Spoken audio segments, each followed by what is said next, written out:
오늘 함께 보실 말씀은 히브리서 4장 12절과 13절 두 절 말씀입니다. 하나님의 말씀의 능력이라는 제목으로 말씀을 보도록 하겠습니다. 제가 읽도록 하겠습니다. 하나님의 말씀은 살아있고 활력이 있어 좌우의 날선 어떤 검보다도 예리하여 혼과 영과 및 관절과 골수를 찔러 쪼개기까지 하며 또 마음의 생각과 뜻을 판단하나니 지으신 것이 하나도 그 앞에 나타나지 않음이 없고 우리 결산을 받으신 이의 눈앞에 만물이 벌거벗은 것 같이 드러나느니라. 아멘. 히브리서 다른 말씀들은 이제 잘 알지 못하더라도 이 말씀은 아마 많은 분들이 익숙한 말씀이실 것입니다.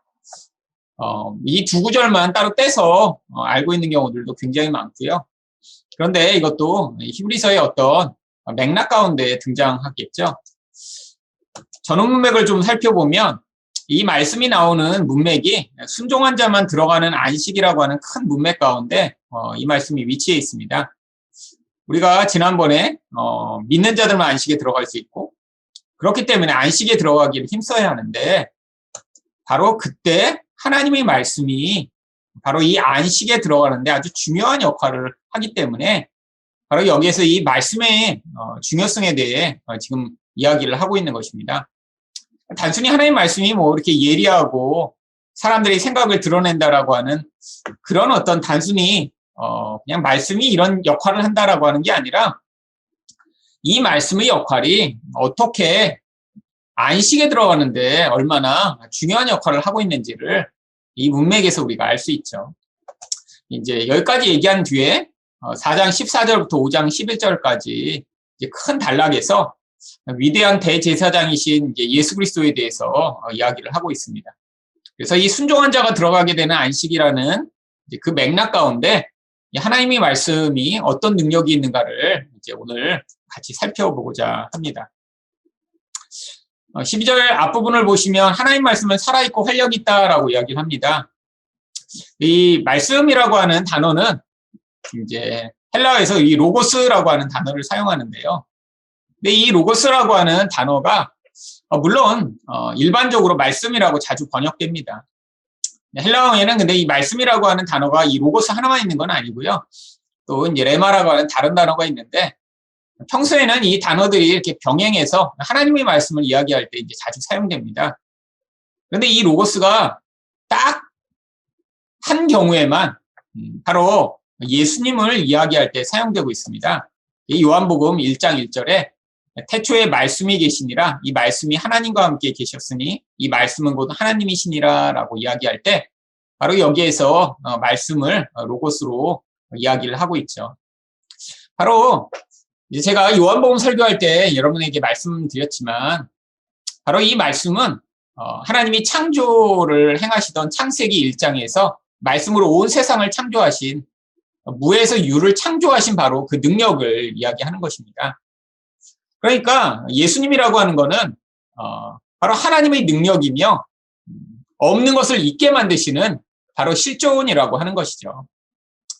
바로 그런데 이 안식이라고 하는 것과 바로 여기 있는 이 말씀이라고 하는 것이 왜 밀접한 연관이 있냐면 우리가 단순히 그냥 하나님의 말씀을 잘 믿으면 안식에 들어간다가 아니라 이 히브리서가 강조하고 있는 게 예수 그리스도를 통해 우리에게 말씀하시는 그 말씀에 우리가 귀를 기울이고 그것을 믿고 순종하라라고 이야기를 하고 있는 거죠. 그래서 히브리서 1장 2절을 보시면 이 모든 날 마지막에는 아들을 통하여 우리에게 말씀하셨으니 여러분 이 성경이라고 하는 것이 결국 예수 그리스도를 통해 이제 수렴되고 있다라고 하는 것입니다. 그러니까 예수 그리스도를 통하지 않고 그냥 성경에 있는 여러 가지 말씀들을 나는 성경을 잘 믿어. 나는 구약도 잘 믿고 난 신약도 잘 믿고 성경의 여러 부분들을 내가 잘 믿어라고 하고 있어도 이게 예수 그리스도를 통해 그것이 온전하게 예수님의 삶과 인격과 말씀을 통해 수렴되지 않은 그런 말씀이라면 어쩌면 그 말씀은 성경이 이야기하고 있는 말씀과 다른 종류의 말씀일지도 모릅니다. 여러분, 이 교회 다니는 많은 분들이 이제 착각을 해요. 성경에 나오는 아무 구절 하나하나 가지고 내가 이제 좋아하는 구절을 택한 뒤에 내가 그걸 잘 믿으면 그런 일이 일어나거나 내가 믿음을 잘 가지면 하나님이 그것들을 주실 거라고 생각하는 경우가 많이 있죠. 이 어린아이적 신앙입니다. 저도 이제 중고등학교 때 제가 좋아하던 몇몇 말씀들이 있었습니다. 주로 중고등학교 때는 어떤 말씀을 좋아했을까요? 지혜를 주신다라고 하는 이 약속의 말씀을 제가 엄청 좋아했죠. 특별히 야고보서 말씀, 두 마음을 품으면 하나님이 안 주시고 믿음을 가지면 주신다. 제가 믿었어요. 그러면 이게 바로 예수 그리스도를 통하지 않은 단편적인 그런 믿음입니다. 여러분, 무슨 결과를 가져오나요? 야고보서가 이야기하는 이 하나님이 지혜를 주시는데 그 지혜를 우리가 사모하라고 하는 그것은 어떤 맥락에서 나오냐면 바로 영적인 것을 바라보고 그 관점 안에서 살아가게 되는 그 지혜를 얘기하는 거예요. 그래서 바로 야고보서 다음에 부자들아 너희는 슬퍼해라. 하지만 가난하고 약한 자들아 너희 높아짐을 자랑해라 라고 이야기하고 있는 거예요. 이게 어떻게 예수 그리스도를 통해 수렴된 말씀이죠? 예수 그리스도의 삶을 통해 예수님은 이 땅에 가난하게 오셨어요. 약한 자로 오셨어요. 우리가 볼 때 되게 볼품없는 자로 흠모할 것이 아무것도 없는 자로 오셨는데 근데 예수님이 그렇다라고 주눅들고 비참해하고 힘들어하고 나는 왜 이렇게 가난하고 힘들까라고 좌절하지 않으셨습니다. 왜요? 그분은 영적인 그런 시야를 가지고 하나님 나라를 품은 채로 살아가시는 왕으로 사실 수 있었기 때문이죠. 그러니까 바로 예수님을 통해 드러난 그 지혜가 바로 성경이 이야기하는 참 지혜고 우리가 그 지혜를 바라라라고 이야기하는 거죠. 이게 예수 그리스도를 통해 수렴된 말씀의 이야기입니다.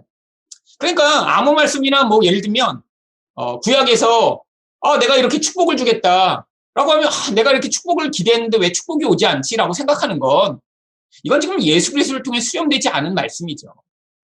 예수를 통해 하나님이 말씀하셨다는 건 뭘까요? 구약에서는 그 축복을 보여주기 위해 다양한 모형들을 보여줬습니다. 왜 사람들이 예수님을 통해 얻게 될 그 진짜 축복이 무엇인가를 구약에서는 직접적으로 알려줄 수 없었기 때문이죠. 그래서 어떤 사람은 축복을 받았더니 장수했고 어떤 사람이 축복을 받았더니 전쟁에서 이겼고 어떤 사람은 축복을 받았더니 자녀가 많아졌습니다. 어떤 사람들은 축복을 받았더니 부자가 됐죠.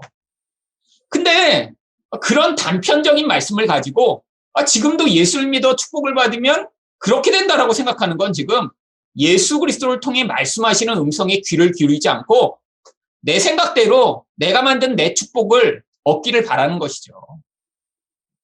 여러분, 만약에 그 관점으로 성경을 보면 예수님의 제자들은 다 저주받은 사람들입니다. 아니, 예수님도 그렇잖아요. 예수님이 뭐 자녀가 많으셨어요. 예수님이 오래 사셨어요. 예수님이 돈이 많으셨어요. 예수님이 전쟁에 이기셨어요.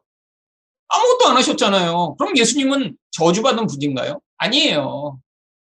바로 예수님을 통해 이 축복이 무엇인가를 우리에게 뭘로 보여주셨나요? 영생, 나를 믿는 자는 죽어도 살겠고 살아서 나는 믿는 자는 영원한 생명을 내가 주겠다라고 말씀하신 그 영생이 바로 구약에서 말씀하던 축복이라고 하는 것입니다. 그러니까 예수님을 통해 말씀하신다는 게 바로 예수님의 말씀과 삶과 인격을 통해 우리에게 이 모든 구약에서 모호하게 주어졌던 것들이 다 수렴돼 그분을 통해 우리에게 새로운 의미와 이미지로 제공되고 있는 거죠.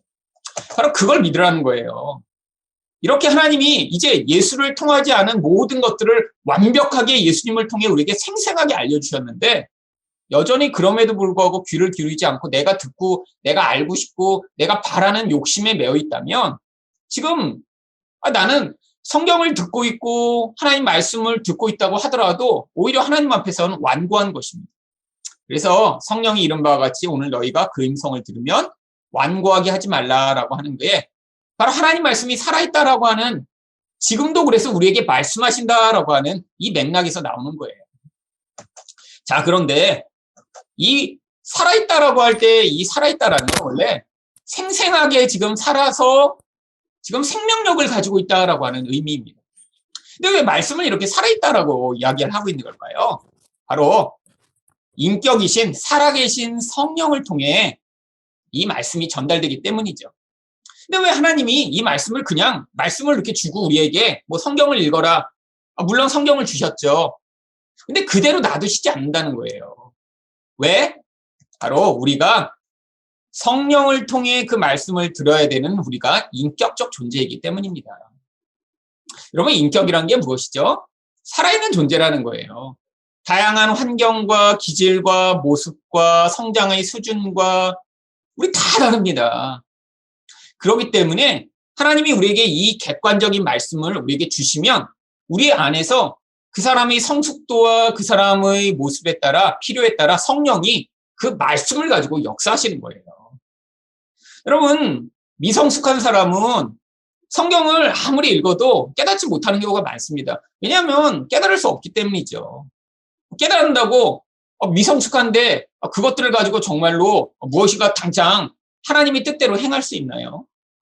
다 그 성숙의 정도에 따라 하나님이 깨닫게 하시는 것도 틀리고요. 또 하나님이 그 말씀을 역사하시는 순간도 다른 것입니다. 여러분, 성경 저도 제가 초등학교 때도 성경을 읽었고요. 중학교 때도 읽었고 고등학교 때도 읽었습니다. 제가 성경 일독을 한 게 초등학교 4학년 때인가 그랬는데 왜 성경을 일독을 했냐면 신약을 일독하면 뭐를 사주신다고 그랬고요. 성경 전체를 읽으면 현미경이가 사주신다고 했던 것 같아요. 하여튼 뭔가를 사주신다고 그랬어요. 그래갖고 열심히 읽었습니다. 생각해보세요. 초등학교 4학년이 아니 막 신명기 막 레위기록을 읽었어요 그때. 근데 형 그때 읽은 말씀이 제가 얼마나 기억하고 그게 제게 얼마나 은혜가 됐을까요? 저희 유일한 목적은 빨리 체크해갖고 현미경 받는 거였어요. 아무것도 남지 않았습니다. 여러분, 제가 중학교 때도 열심히 성경을 읽었습니다. 저 중학교 때 열심히 공부하면서 새벽에 일어나서 매일처럼 성경 한 장 읽고 그 다음에 공부를 시작했습니다. 근데 저희 유일한 관심은 내가 이렇게 아침에 성경을 열심히 읽고 하나님한테 기도하고 시작하면 하나님이 오늘 공부할 땐 좀 도와주시지 않을까? 이런 마음으로 성경을 읽었죠. 그러니까 주로 읽으면서 제가 빨간 줄 친 구절들은 어떤 구절만 쳤을까요? 나는 너희 하나님이라 내가 너를 도와주겠다. 뭐 피곤하여 낙심치 않게 하며 뭐 이런 말씀. 그런 것만 밑줄 치고 지혜 나오면 동그라미 치고 빨간 줄 치고 맨날 그러고 읽었죠. 그런데 여러분 제가 성숙하면서 똑같은 성경인데 아니 이런 말씀이 여기에 있구나 라고 하는 말씀들도 계속 달라졌고요. 상황과 환경에 따라 제가 또 그 똑같은 말씀을 가지고 은혜를 받는 것도 늘 달랐습니다. 그럼 미국에서 은혜 받은 말씀이 다르고요. 지금 은혜 받는 말씀이 다르죠. 왜요?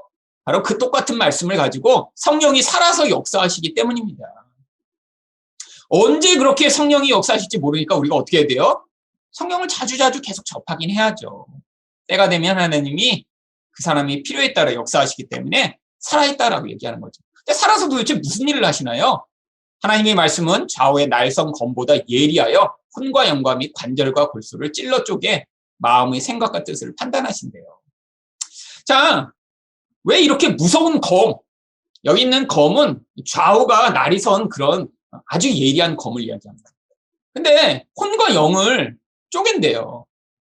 여기 관절과 골수는 여러분이 이 몸에 이 살은 칼로 베기가 쉽잖아요. 그렇잖아요. 칼로 쑥 하면 베지는데 그 안에 있는 관절, 이 뼈, 그 다음에 그 안에 뼈 속에 들어있는 골수는 칼로 잘 안 쪼개집니다. 칼로 이렇게 쑥 했는데 그런 뼈가 싹 잘린다면 그 칼은 정말 명검이겠죠.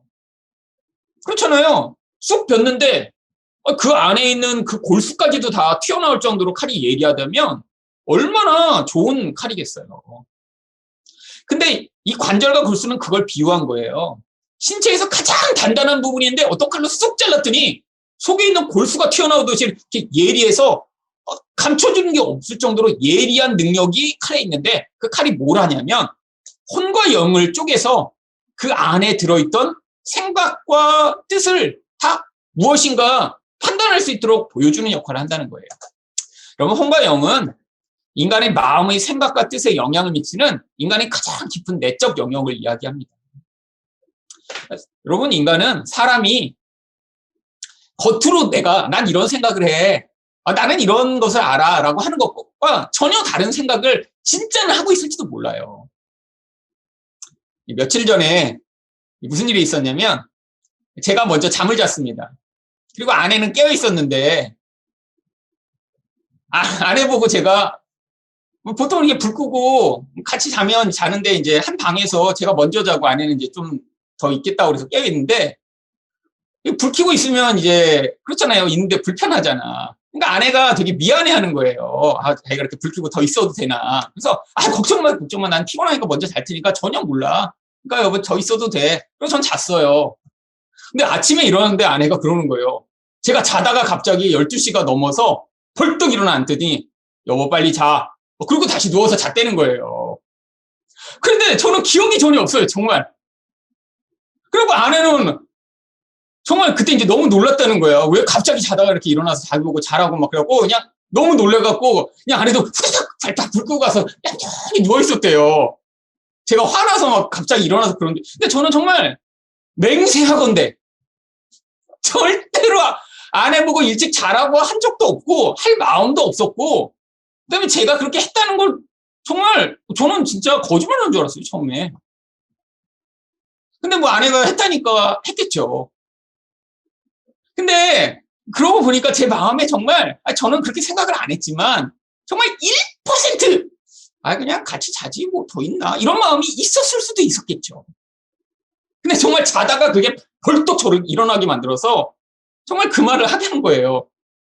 그러니까 이제 아내가 그러는 거죠. 진짜 속마음은 빨리 자기를 원해놓고 같이 이렇게 그냥 겉으로만 평화를 위해 그냥 깨어 있어도 된다고 이렇게 한 거 아니냐고. 근데 저는 아니었습니다, 진짜.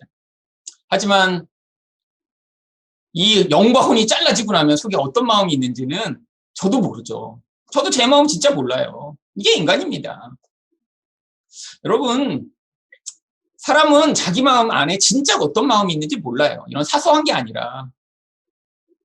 여러분, 그래서 고대인들은 인간 안에 정념이라는 게 있다라고 생각을 했어요. 이 정념이 뭔지 아세요? 흔히 영어로는 패션이라고 하는데 자기도 알지 못하는 사이에 자기 안에서 어떤 힘이 자기를 이끌어가는 능력이 되는 게 정념입니다. 예를 들면 갑자기 평소에는 그렇지 않았는데 연애 감정이 막 그 사람을 이끌어서 누군가를 갑자기 사랑하게 만들어 못 견디게 만드는 마음이 생기거나 아니면 갑자기 돈에 대한 그런 정념이 생겨서 막 돈 벌고 싶고 부자가 되고 싶은 마음이 막 가득해지거나 아니면 내가 정말 무슨 높은 자리에 오르고 싶은 마음으로 막 그 마음이 나를 이끌어가거나 이런 걸 정념이라고 하죠. 근데 어떤 마음이 튀어나온 건가요? 아니에요. 우리 영과 혼 안에 감춰 있습니다. 근데 그 마음이 어떤 것을 불러일으키냐면 생각과 뜻을 우리 안에서 영향을 미쳐서 만들어내요. 평소에는 생각과 뜻이 내가 난 이렇게 해야지, 난 이렇게 살아야지, 나는 이렇게 좋은 사람이 돼야지, 뭐 나는 이렇게 착한 사람으로 살고 싶어 라고 하지만 진짜 속 안에 있는 어떤 마음이 있는지는 우리는 모르는데 하나님 말씀이 그것들을 드러내는 역할을 한다는 거예요. 근데 왜 드러내실까요? 바로 그 다음 절에 지으신 것이 하나도 그 앞에 나타나지 않음이었고 우리 결산을 받으시는 이 눈앞에 만물이 벌거벗은 것 같이 드러나요. 하나님 다 드러내신대요. 드러내서 뭐 하시려고요? 우리 본질을 드러내 우리의 불순종과 믿음 없음을 폭로하시기 위해서입니다. 왜?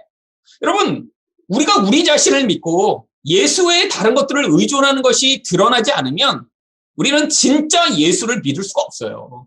여러분, 믿음이라는 거는 완전한 것을 얘기하는 거예요. 근데 예수를 믿으려면 예수도 조금 믿고 뭐 돈도 조금 믿고 예수도 믿고 나 자신도 믿고 이래갖고는 믿음이라는 게 형성이 안 되는 거예요. 그래서 믿음 전에 반드시 먼저 선행되어야 할 것이 무엇이냐면 이 믿음을 위한 전제가 자기 부인입니다. 자기 부인. 나를 믿어서는 안 되는구나. 여러분, 바로 우리 안에 그것을 위해 하나님이 어떤 일을 하신 줄 아세요? 말씀을 주십니다. 왜? 이 말씀을 통해 우리 불순종과 죄악이 폭로되고 드러나기 때문이죠. 여러분, 요나서 1장을 보시면 왜 하나님이 요나에게 이런 말씀을 주셨는지 내용을 알 수 있어요? 1장 1절을 보세요. 여호와 하나님의 말씀이 아미떼의 아들 요나에게 임하니. 여러분, 말씀이 임했더니 말씀이 임하기 전까지는 요나는 아주 능력 있는 선지자였습니다. 하나님도 잘 알아요. 예언을 선포했더니 예언이 다 성취돼요. 여러분, 그런데 무슨 일이 벌어지죠? 하나님 말씀이 임했더니 3절에서 요나가 여호와의 얼굴을 피하려고 도망하기 시작합니다. 왜 도망하죠? 이 말씀이 임하기 전에는 요나는 존경받는 선지자였는데 하나님 말씀이 임했더니 그의 영혼 안에 있던 하나님께 불순종하며 하나님의 뜻을 받아들이길 거부하는 그 불신앙의 본질이 폭로돼 그를 사로잡았기 때문이죠. 여러분, 그 불신앙의 본질이 무엇이죠? 바로 12절을 보면 그가 대답하되 나를 들어 바다에 던지라. 죽기까지 불순종하고 싶은 거예요. 그러니까 순종하는 이 차라리 죽고 싶은 거예요. 여러분, 이게 인간의 본질입니다. 내 뜻대로 안 하면 믿는다는 게 뭐예요? 그분을 믿으니까 내가 그분이 인도하시는 대로 따라가고 순종이 그 다음에 나오는 게 자연스러운데 못 믿으니까 불순종하는 거예요. 여러분, 하나님이 말씀을 통해 요나의 이 본질을 폭로시키시고 결국 말씀을 통해 그를 하나님의 뜻을 받아들이게 하시는 자리까지 가게 하는 이야기가 요나서의 이야기죠. 이게 바로 말씀의 역할이라는 거예요. 자, 왜 드러내시죠? 예수님에 대한 온전한 믿음을 주시기 위해. 그래서 이 말씀의 역할이 중요한 것입니다. 말씀을 통해 무엇이 돼요? 바로 안식에 들어가기 위한 절대적인 믿음이 우리에게 필요함을 가르치시고자 우리 안에 있는 불순종과 죄악과 믿지 못하는 그 불안한 마음들을 다 드러내시고 그 자리에 예수 그리스도를 통한 온전한 믿음을 우리에게 허락하시고자 말씀이 그 역할을 하고 계신 것이죠.